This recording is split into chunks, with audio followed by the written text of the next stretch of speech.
canal Itermo. Muita gente que me conhece pessoalmente me perguntou por que o Fred não apareceu ainda no canal Itermo, referindo-se ao professor Frederico Wanderley Tavares, da Universidade Federal do Rio de Janeiro. Ele e eu somos amigos e colaboradores científicos há quase 40 anos, e ele não tinha aparecido ainda no canal apenas porque não havia se dado a oportunidade. Mas hoje eu estou aqui na varanda do apartamento do professor Frederico. É um prazer tê-lo comigo no canal, Frederico. Obrigado, Marcelo. É um prazer estar aqui nesse canal tão importante para a comunidade brasileira. E, na verdade, é uma honra, né? Depois de tantas entrevistas interessantes que você fez, e eu tenho a oportunidade agora de falar com o público do canal Itermo. Então, o público do canal Itermo, primordialmente, é constituído de pessoas de 18 a 30 anos, de acordo com as estatísticas, e o que nós imaginamos é que ele seja constituído principalmente por alunos de graduação, pós-graduação, jovens, professores no início de carreira. E eu pergunto, Fred, para você que já ensinou termodinâmica tantas vezes, o que faz com que um aluno vá bem em um curso de termodinâmica e o que um professor deve fazer para ensinar bem os conceitos e a prática da termodinâmica aplicada à engenharia química? Marcelo, essa pergunta é bastante difícil, porque a gente testa diferentes metodologias e, para dizer a verdade, a gente nunca sabe direito se a gente está realmente estimulando o aluno a estudar termodinâmica. Eu acho que o fundamental é criar motivação mais do que da matéria. Mas criar motivação às vezes não é simples e a gente vai mudando gerações e a gente não sabe exatamente se a gente está falando para o mesmo público. E esse é um esforço, eu acho, contínuo de um professor jovem ou de um professor mais velho, tentar falar para o público e se adaptar um pouco à linguagem e à nova geração, né? Entre as matérias de termodinâmica, eu acho que um desafio maior é dar uma visão de termoestatística e fazer motivar o aluno com a visão de termoestatística. Eu acho fundamental que o aluno de graduação tenha uma formação básica em termodinâmica e estatística. Eu acho que o real entendimento sobre a termodinâmica passa por essa matéria. Então, um tópico relacionado a esse por exemplo, dinâmica molecular, métodos de Monte Carlo, métodos de simulação molecular em geral. Você coloca no mesmo patamar de termodinâmica e estatística em relação ao ensino de graduação? Você acha que eles também devem ser incluídos no ensino de graduação? Eu acho sim. Eu acho que, principalmente, se você tem uma formação em biotecnologia, você deveria ter um curso na graduação voltada para simulação molecular. Mas eu não falo nem simulação molecular exatamente, mas eu falo de conceitos básicos de termoestatística. Eu acho que todos, né, na engenharia química deveriam ter conceitos básicos de termodinâmica e estatística, porque eu acho que você assim entende entropia, assim entende o que significam coisas a nível moleculares. E você acha que na literatura técnica hoje em dia existe algum livro ou alguns livros que, digamos, seriam satisfatórios para esse tipo de abordagem que você está defendendo? Eu acho que não. Acho que existe uma necessidade de construir um livro para graduação com base em termoestatística. Eu acho que os livros são voltados para pós-graduação. Eu acho que são dois focos diferentes. Eu acho que tem um espaço, principalmente na língua portuguesa, de um livro que dê uma introdução boa em termoestatística. Quando que você vai escrever? Essa é uma excelente pergunta, Marcelo. E sabe que, na verdade, eu estou tentando escrever alguma coisa. Estou numa fase acadêmica que a gente começa a ter mais preocupação em escrever livros. E eu estou tentando fazer isso, mas a do termoestatística ainda vai demorar um pouquinho.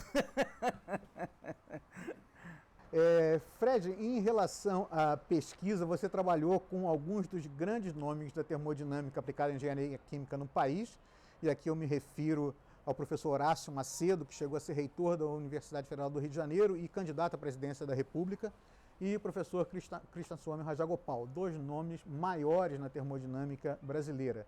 E ao fazer pós-doutorados no exterior, você trabalhou com o professor John Prausnitz e com o professor Stanley Sandler, igualmente nomes famosíssimos. Eu te pergunto, que influência esses 4 indivíduos tiveram sobre a sua formação e as linhas de pesquisa que você desenvolveu? Enorme, Marcelo, enorme. Eu tive uma oportunidade de ouro, eu tive a oportunidade de trabalhar com o professor Marcelo Castier no começo da minha vida profissional, e tive formação do Horácio Macedo e do Rajagopal, como você mencionou, e do professor Silva Teles na COP. Essas pessoas tiveram diferentes momentos e diferentes visões da termodinâmica, mas tiveram papéis fundamentais na minha formação e depois nas minhas pesquisas. Em particular, o Raja, que como a gente chama, eu acho o Raja uma pessoa impressionante. Eu acho que ele tem um sexto sentido científico muito, muito acurado, e ele sempre influenciou e ainda influencia. Conversar com o Raja é um momento importante, e ainda hoje eu acho que eu aprendo com o Rajagopal. O sexto sentido científico ele antever com 5 anos de antecedência, 4 anos de antecedência, o que vai acontecer em termodinâmica. Isso me impressiona muito. E eu tive a oportunidade, no exterior, de trabalhar com Stanley Sandler, coisa que você também, né, teve a oportunidade, e com John Prausnitz. Realmente, a gente não pode, né, é difícil até mensurar na importância, mas com certeza eu lembro de conversas com o professor John Prausnitz até hoje, e cito coisas de John Prausnitz até hoje. Em relação aos temas que você pesquisou ao longo da sua carreira, você fez um dos primeiros trabalhos sobre extração supercrítica no Brasil, na sua tese de mestrado. Depois, no seu doutorado, você trabalhou com desenvolvimento, aplicações de termodinâmica e estatística para o desenvolvimento de equações de estado. Mais adiante, você trabalhou com dinâmica e simulação, dinâmica molecular, método Monte Carlo, simulação molecular em geral. Desses tópicos todos por onde você passou hoje em dia, qual aquele que te motiva mais, que te apaixona mais? Eu acho que são estágios da vida profissional, né?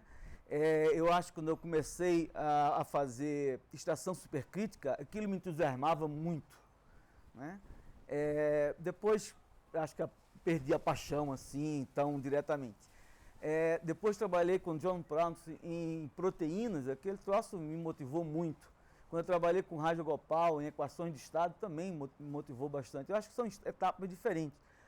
Hoje eu dedico boa parte do meu tempo a problemas de reservatórios de petróleo, e que está me motivando enormemente, né?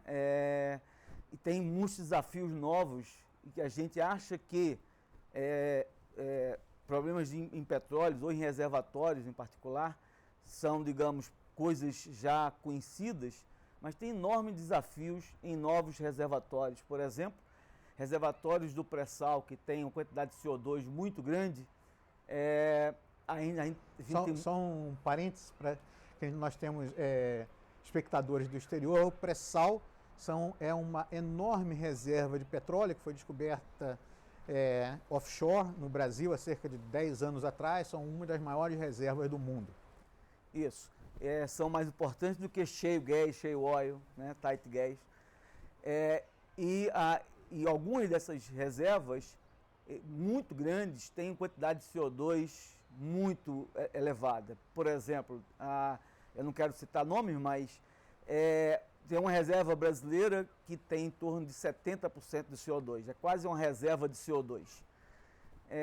Mas tem um valor comercial muito importante. Mas os desafios em modelar isso os desafios são novos e a gente não sabe modelar e tem pouca informação. Quando você trabalha com reservatório, você trabalha com o número de informações bastante reduzidos e você tem que descrever muita coisa com pouca informação. Em acréscimo a isso, tem os novos desafios de fluidos confinados. Então, você tem os velhos desafios de precipitação de parafinas, precipitação de asfaltenos, precipitação de hidratos, mas você tem novos desafios, como descrever fluidos que estão em nanoporos. E isso é totalmente diferente, é uma termodinâmica que tem bastante desafios ainda para fazer. E em relação à parte de termodinâmica aplicada a bioprodutos, você trabalha com esse tema ou você acha que esse tema é relevante para o Brasil? Porque eu vejo no Brasil muita gente se dedica a esse tema. Você trabalha nesse tema no momento? No momento, não. Né? No momento, eu estou muito voltado para petróleo, realmente. Mas eu acho que esse tema é bastante importante e tem o Pedro da USP, né, que se dedica a esse tema de forma bastante competência. E eu acho que é extremamente importante para o Brasil. Tá. E para um jovem pesquisador, um jovem professor que esteja iniciando a sua carreira, você teria alguma recomendação e com interesse em termodinâmica?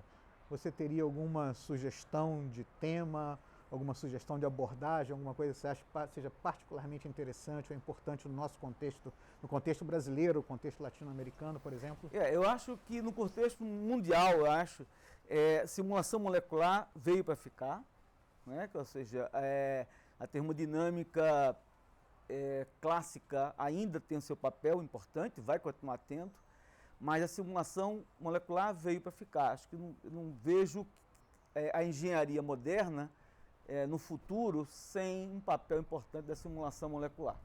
Então, estudar termoestatística, que é a base, eu acho que recomendo qualquer jovem fazer. Fora a simulação molecular, tem outra técnica que eu acho que é bastante interessante, que é a minimização do funcional da densidade.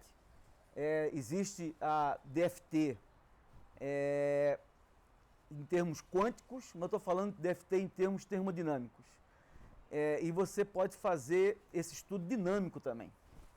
Então, a dinâmica usando o funcional da densidade. Eu acho que isso é um tema novo que no Brasil tem pouca gente explorando, mesmo na área da física.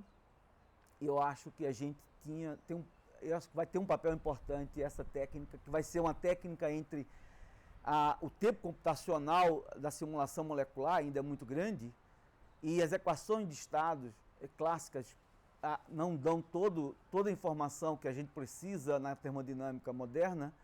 Essa técnica seria um intermediário entre o mundo da simulação molecular e o mundo das equações de estado. E que tipo de informação você poderia obter, por exemplo, de um cálculo de DFT clássico como esse, que você não consegue tirar de uma equação de estado e custaria muito para tirar de simulação molecular? Acho que você pode tirar relacionar a estrutura com a propriedade. Por exemplo, qual é a estrutura dentro de um capilar, qual é a estrutura do fluido dentro do capilar, e isso em diferentes escalas. Você pode colocar o solvente explícito, o solvente implícito, ou você pode tirar a estrutura de uma proteína, você pode estudar conformações e propriedades. Essa técnica você não consegue via equações de estado.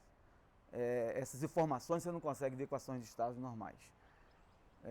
Você pode conseguir via simulação molecular, mas com um tempo ainda bastante alto. Passando um pouco para a parte de serviços à comunidade, na qual você também se destacou muito e se destaca, continua se destacando, você foi representante, ou é representante, eu não sei bem no momento, da engenharia química junto ao Conselho Nacional de Pesquisas. E com isso você teve uma visão da engenharia química brasileira como um todo, não só na área de termodinâmica, mas também em todas as áreas dessa profissão. Será que você pode falar um pouco sobre o estado da pesquisa em engenharia química em geral no Brasil? Eu estou entendendo que você está falando em relação ao CNPq, ao Conselho Nacional de Pesquisa e Desenvolvimento, né? Eu não sou mais representante, né, do Conselho, eu fui por um período, a gente renova o Conselho, né, da Engenharia Química periodicamente, a cada 3 anos, então eu não sou mais representante. Mas foi uma oportunidade muito boa que você passa a conhecer muitos grupos, não só grupos novos de termodinâmica, da área de engenharia química em termodinâmica, mas também de outras áreas, inclusive fora da engenharia química. Eu acho que a engenharia química evoluiu muito em muitos lugares. Destaco aqui, por exemplo, o Ceará, Universidade Federal do Ceará, tem um grupo maravilhoso de engenharia química, com desenvolvimento altíssimo nível, com um projeto de renovação e de crescimento muito importante. Claro, tem as tradicionais USP, Unicamp, né? Eu vejo também o Rio Grande do Sul também como um destaque bastante grande, principalmente na área de termodinâmica. Ou seja, tem grupos novos aparecendo em vários lugares do Brasil, isso é muito bom, né? Eu vejo com muito bons olhos isso. Tá, uma outra coisa que eu gostaria de destacar e contar é que o Fred, em 2013, ele co-presidiu o Congresso Mundial de Propriedades, o Equilíbrio de Fase, o PPI-PPD, junto com colegas da Argentina. Eu queria que você rememorasse um pouco essa experiência. Essa foi ótima experiência. Eu quero lembrar aqui, na verdade, que a gente estava na Grécia, no PPE-PPD, ou PPI-PPD em inglês, e lá Brignoli, nosso amigo Esteban Brignoli, da Argentina, resolveu se candidatar, ou que a América Latina se candidatasse a organizar pela primeira vez este congresso. E uma coisa curiosa é que quando a gente foi montar a estratégia de apresentar a América Latina, a gente falou o seguinte, ó, não vamos vender o peixe, não vamos exagerar. Vamos fazer assim, ó, se vocês quiserem, a gente organiza. Se não quiserem, tudo bem. Aí fomos para a reunião. Na hora da reunião, ele não se conteve. Ele defendeu com unhas e dentes a América Latina, mostrando toda a importância de trazer para cá. Mas o fato da gente ter... a concorrência foi muito grande naquela época, e o fato da gente ter recebido essa incumbência se deveu principalmente a uma organização que a gente fez do Equifase. O Equifase que vai acontecer este ano, em outubro, daqui a pouco. A gente organizou, Marcelo Castilho, junto com o Brignoli, e eu estava ajudando, e a Suzana Bottini, ajudando do lado argentino, a gente organizou um Equifase 2002, foi muito sucesso, teve bastante sucesso, e foi um dos bons congressos na América Latina. E nesse congresso tinham muitos americanos e muitos europeus e americanos. E eu acho que essa foi a porta principal, foi a tacada principal que a gente tinha para mostrar que era possível organizar um bom congresso, um congresso mundialmente importante, e pela primeira vez cruzou o Equador. É verdade. Eu também tenho memórias fantásticas desse evento que trabalhamos juntos para organizar. Foi muito legal. E outro dia estava me falando uma coisa que eu não tinha prestado atenção. Existem congressos, existe congresso mundial na nossa área, existem congressos regionais, como o europeu e o nosso ibero-americano, mas o Brasil é um dos poucos países, se não for o único, mas um dos poucos que tem um congresso brasileiro de termodinâmica aplicada com foco em engenharia química, o CBTermo, que foi uma outra série de congressos que decorreu do amadurecimento da comunidade. Exatamente. E é um congresso bastante importante para a gente e vai ser o próximo congresso que está organizado pelo professor Márcio Paredes, da UERJ, e vai ser aqui no Rio, né? E depois você vai ter a oportunidade de conversar com o Márcio. eu acho que veio do amadurecimento. Esse congresso, o CBTermo, era dentro do COBEC, que é o Congresso Brasileiro de Engenharia Química. Do Congresso Brasileiro de Engenharia Química. E a ala nova e os professores novos acharam que estava na hora de sair e, com muita coragem e convicção, resolveram que deveria sair mesmo e saiu, e com muito sucesso. Eu acho que o Congresso está eu não sei exatamente qual é o número, mas está no quarto ou quinto depois do COBEC. Enfim, é uma série que já se consolidou. Uma série que consolidou e com um número, o quinto. Uma série que se consolidou e eu acho que continua bastante importante e tendo um papel importante para os jovens pesquisadores na área de termodinâmica. Fred, encaminhando para o final da entrevista, eu gostaria de convidá-lo e pedir que você se dirija aos nossos espectadores com suas palavras finais de despedida e a mensagem que você queira dar para a comunidade de termodinâmica do Brasil e do mundo, porque nós temos espectadores do mundo inteiro no canal. Primeiro eu queria agradecer ao Marcelo por essa oportunidade de estar aqui, né? E minha visão é muito positiva. Quer dizer, o Brasil no momento está passando por um momento político não muito fácil, né? Com perspectiva política nada agradável, mas eu sou muito positivo, eu sou muito otimista e eu acho que